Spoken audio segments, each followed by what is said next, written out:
everyone, I'm Gamavon, or I guess it's Gamavon, because you know I'm Gamavon, but whatever. We have already read Max's journal, and so now we are on to these little pictures that Max has of the different people that are important to the story. So we have Max herself. My name is Max Caulfield, and ever since I was a little kid, I knew I wanted to be a photographer. I've always seen the world through my own lens finder. Maybe it's a way for me to be part of the world, but at a safe distance. For some reason, I was always drawn to an old analog camera gear rather than digital tech. I love all kinds of styles and techniques, but for me, the instant camera selfie is the one I love most. I don't care if people make fun of me or not. I'm in great company, right? And now I've come all the way back to my childhood home to study photography at Blackwell Academy, a private school for 12th grade seniors. On a scholarship, even. I originally left behind Chloe, my best friend forever. At least until I left without talking to her once in 5 years, and it feels so weird to be back here without seeing her yet. So I'm 18 now, an official adult, even though I don't always feel so wise or mature. And I'm ready to begin a whole new life here with retro camera at my side.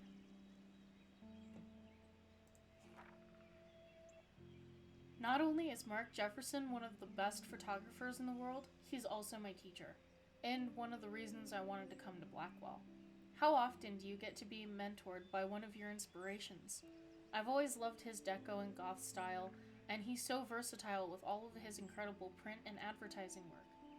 Still, Jefferson can be a bit condescending. He's pretty hip for his age, but kinda aloof and sometimes pretentious. He has this smug smile when he thinks he's right. But I do think he's preparing us for how tough it is to be a full-time artist.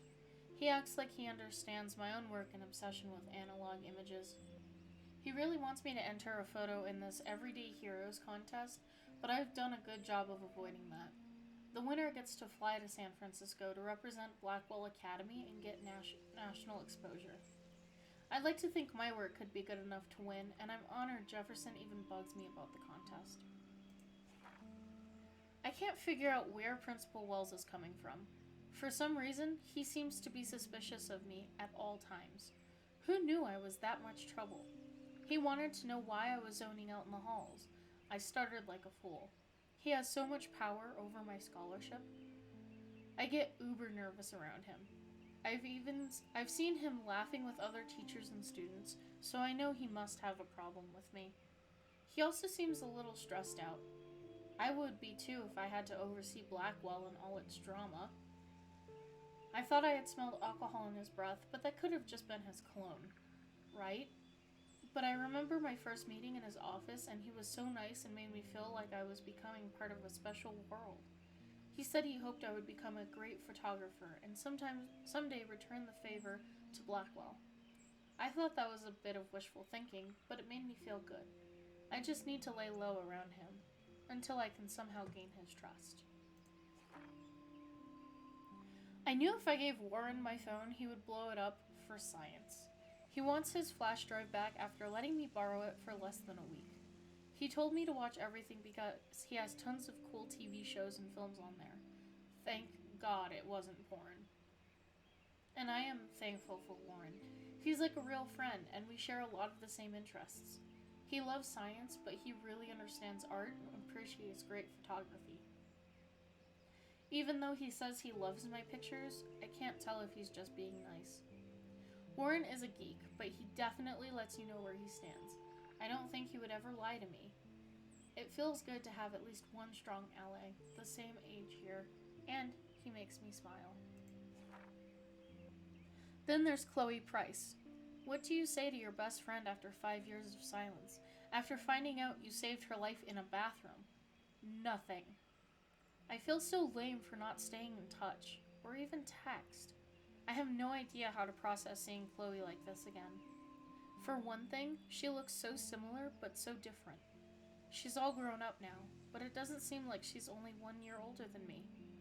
I absolutely love her blue hair and punk clothes. It It makes sense she would become a rebel. She still kind of looks like a pirate, except one who stage dives. I know she's angry with me because of her body language. I'm glad I can still see the old Chloe in there. Or is that the young Chloe? I'm sure she's still messed up about her dad dying. I would be too.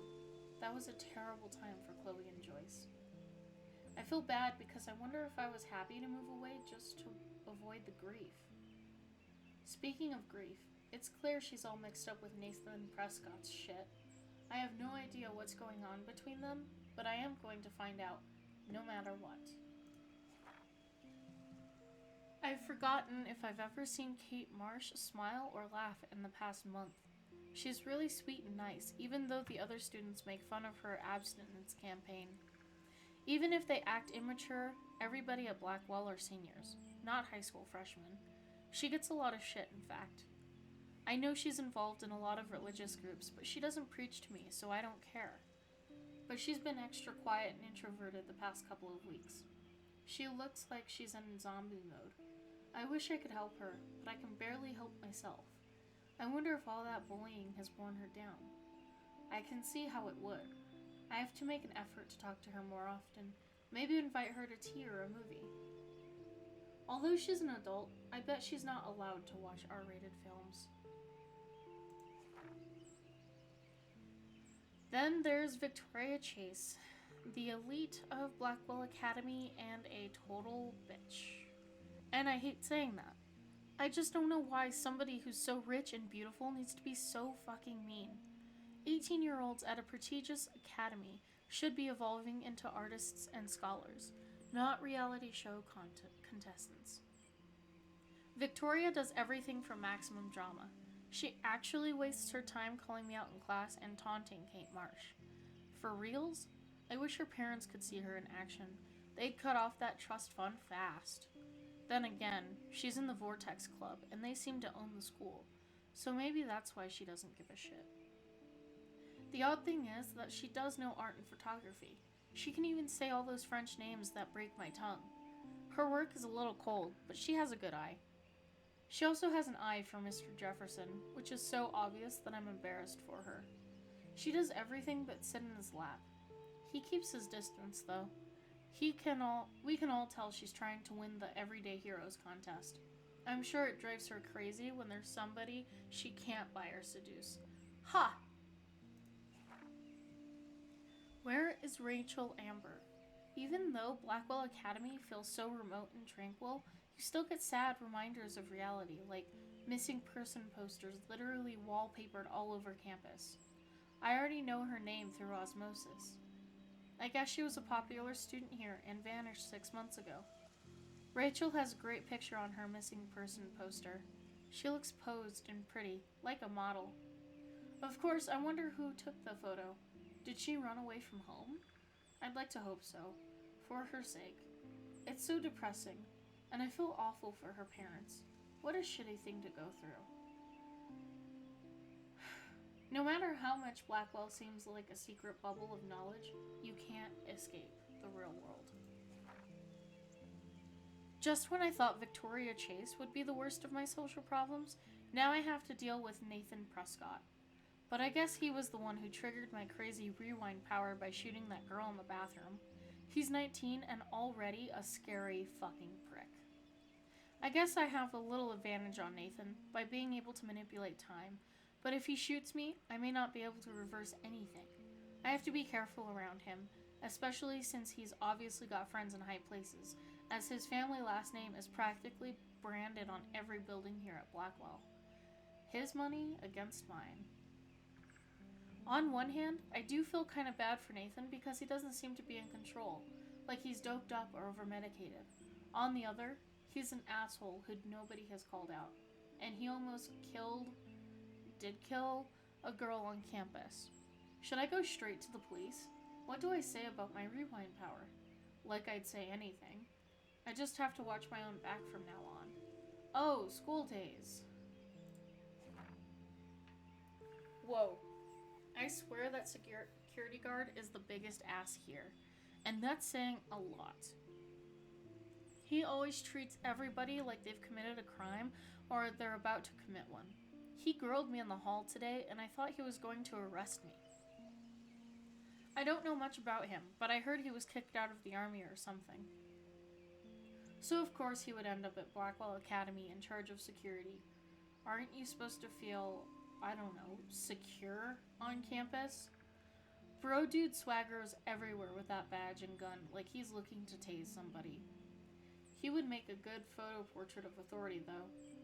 Who does a guy like that marry? I feel sorry for his family.